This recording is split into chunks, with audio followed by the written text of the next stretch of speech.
Olá, meus amigos, sejam todos muito bem-vindos de volta para mais uma aula de revisão. Pessoal, nesta oportunidade, encerrada aí a parte de princípios, nós corremos aí bastante para traçar os principais princípios de acordo com a classificação doutrinária que eu segui nesse curso. Nós vamos falar agora já num outro momento da revisão por uma parte mais técnica da matéria, mas muito importante, aliás, não tem essa relação adversarial, é muito pelo contrário, e muito importante para a realização da prova. Veja, esse assunto que nós vamos conversar na aula de hoje, propriamente dito, e isso vai acontecer em outras oportunidades também, nós, de alguma forma, já falamos, mesmo que mencionando em outros momentos aí desta revisão. Tudo bem, porque não tem como você passar por alguns assuntos sem falar de algumas premissas básicas, né? O conhecimento ele é fluido, mas ele não é linear dessa maneira, né? Como nós talvez gostaríamos. Mas, pessoal, agora nós vamos refinar um pouquinho este conhecimento técnico e isso é extremamente importante. Por quê? Um dos objetivos é que vocês consigam desenvolver um raciocínio jurídico muito sofisticado no momento em que vocês forem ali a campo para realizar a prova. Veja, vocês vão fazer uma prova que demanda estratégia e que, portanto, cada erro não só te prejudica por não te dar ponto, como também te penaliza, fazendo com que você perca ponto na hora da prova. A mudança da banca para essa prova do INSS teve aí esse condão. Logo, não adianta, pessoal, vocês quererem aprender direito previdenciário, né? Eu digo isso com mais segurança e liberdade da minha disciplina, mas sei que se aplica a outras tantas também, simples e puramente lendo o texto da lei, lendo o resumo, tentando decorar conceito. O conhecimento, veja, ele funciona melhor quando você se apropria dessa informação e especialmente quando você está tão por dentro do assunto que você já sabe a parte técnica e já desenvolveu até um pensamento crítico sobre isso. Então, vamos refinar o conhecimento, vamos torná-lo mais técnico, porque aí na hora da prova, se você tiver alguma dúvida em uma questão específica, eu não lembro o artigo da lei, eu sei que a lei diz mais ou menos isso, você vai conseguir desenvolver um raciocínio jurídico para lhe auxiliar a encontrar a resposta certa, ok? Aliás, tenham essa serenidade na hora de realizar a prova, beleza? Vamos lá, pessoal. Nós vamos falar sobre a relação jurídica de custeio, tá? Então, o que é a parte aí que vocês mais dominam e o que eu preciso falar com um pouco mais, ou aliás, um passo prévio para a gente começar a conversar. Custeio, pessoal, a gente já falou, né? Já fizemos ali um detalhe, né? Portanto, você tem aqui o cofre, você tem as entradas de recursos, você tem as saídas de recursos, né? E aí, pessoal, o custeio, ele está falando basicamente sobre este momento aqui, a entrada dos recursos que amanhã vão sair, ok? Quando a gente fala de relação jurídica, esse é o passo anterior que a gente precisa conversar, a gente está falando do vínculo, certo? Relação é vínculo, ok? O que te une a outra pessoa, o que faz com que você crie um elo, uma relação com outra pessoa. Esse vínculo, ele é um vínculo qualificado, ou seja, ele é um vínculo que é de tamanha importância ou cuja origem é justificado nos termos do ordenamento, daí ser um vínculo jurídico, não é qualquer relação, é uma relação jurídica. Muito bem, este vínculo jurídico, esta relação jurídica, ela é uma das ferramentas. Você tem, aliás, um passo anterior, acho que a gente pode falar com esse grau de detalhamento ainda que numa aula de revisão. Relação jurídica nós desenvolvemos o tempo inteiro, certo? Você firmou um contrato, você desenvolveu uma relação jurídica, essa é uma forma voluntária, né? Portanto, eu quis vender minha casa, eu quis comprar uma casa, eu quis vender meu computador, eu quis comprar um computador. Você faz relações jurídicas, compra e venda ali.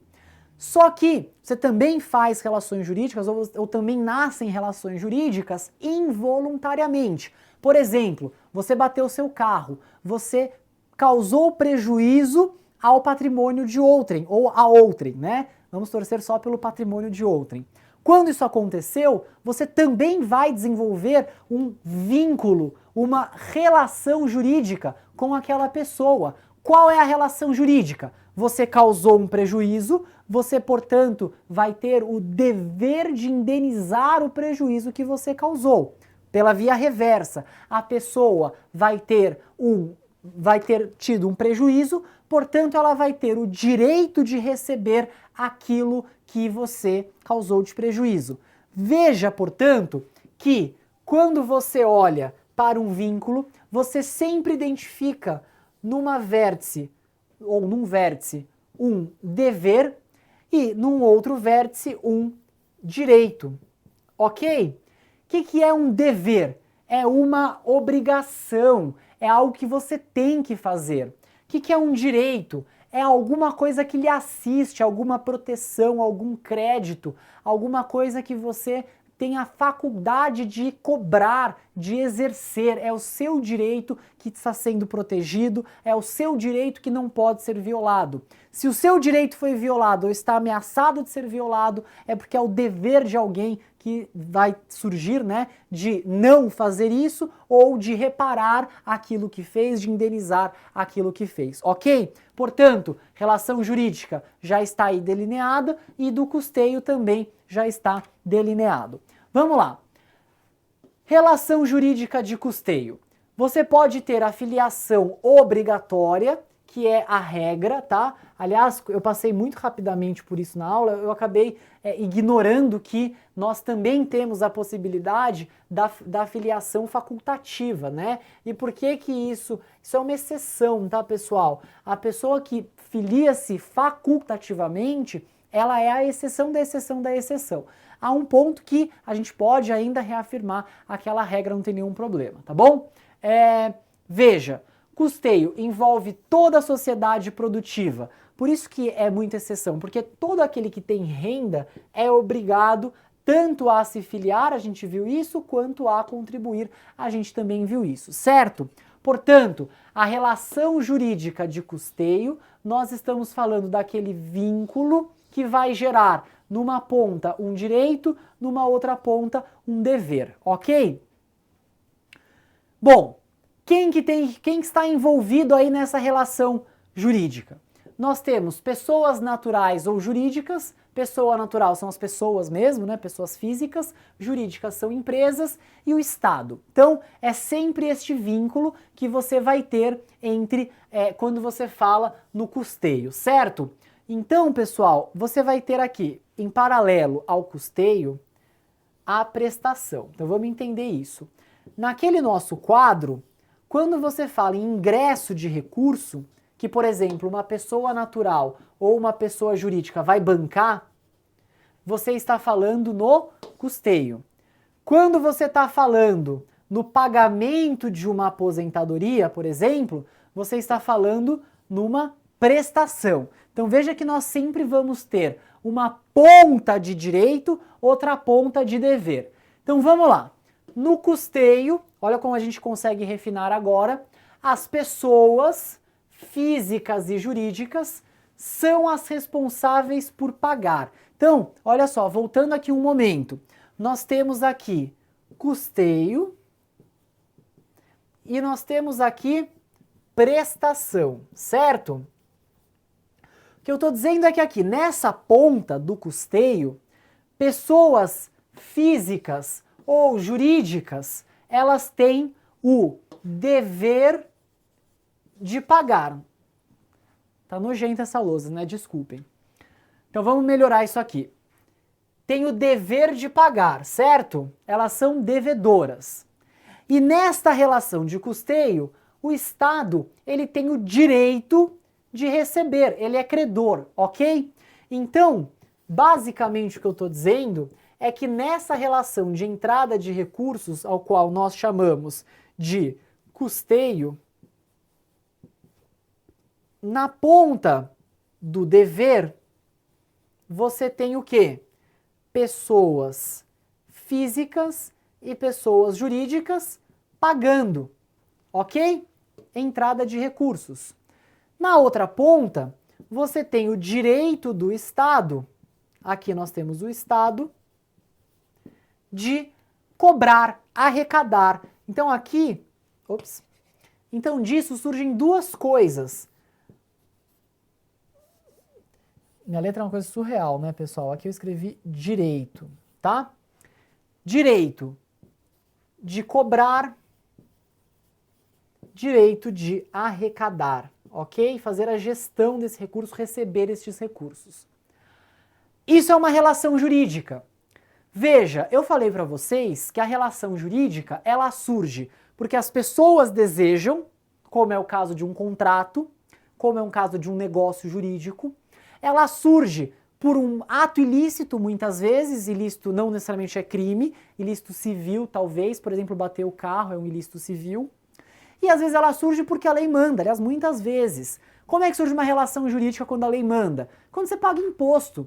Você não paga imposto de renda porque você fala, nossa, acho que o Estado faz uma boa gestão do meu dinheiro, melhor do que eu faria para a sociedade. Então eu vou lá e vou descontar 30% de tudo que eu ganho e dar para o governo, que é essa maravilha de gestor que eu nunca vi igual. Não, você paga imposto porque o quê? Porque o Estado te manda.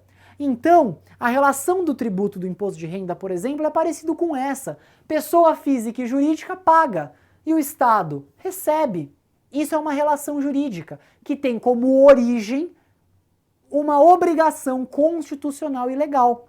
Você paga porque você deve, porque a Constituição manda, e o Estado, na outra ponta, tem o direito de receber, o direito de arrecadar, o direito de te cobrar por isso. E ele vai cobrar execução fiscal, ele penhora seus bens, ele entra na sua conta, ele pega seu dinheiro por ordem judicial evidente, não é verdade?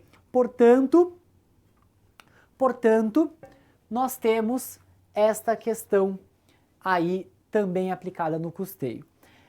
Na prestação, pessoal, por sua vez, a gente está falando do momento em que a pessoa ela realizou o fato social. Então isso aqui é o pesadelo do Estado, né? A pessoa se aposentou. Aí a regra inverte.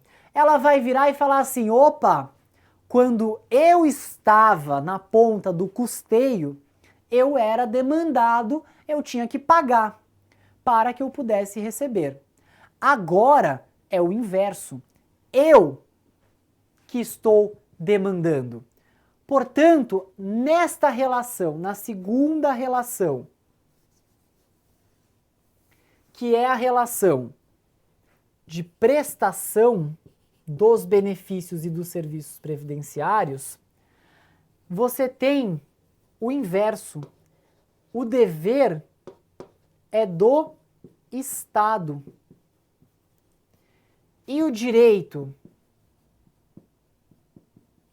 é do beneficiário, é do segurado ou do dependente deste beneficiário. Certo? Ou seja, se você se aposentou, você tem o direito de exigir que o Estado, que tem o dever, pague. Aí a coisa inverte. Você vai para o outro polo, que é o da prestação. Simples assim, ok? Muito bem, pessoal. Pela aula de hoje é só. Muito obrigado a todos pela atenção. Até a próxima oportunidade. Tchau, tchau.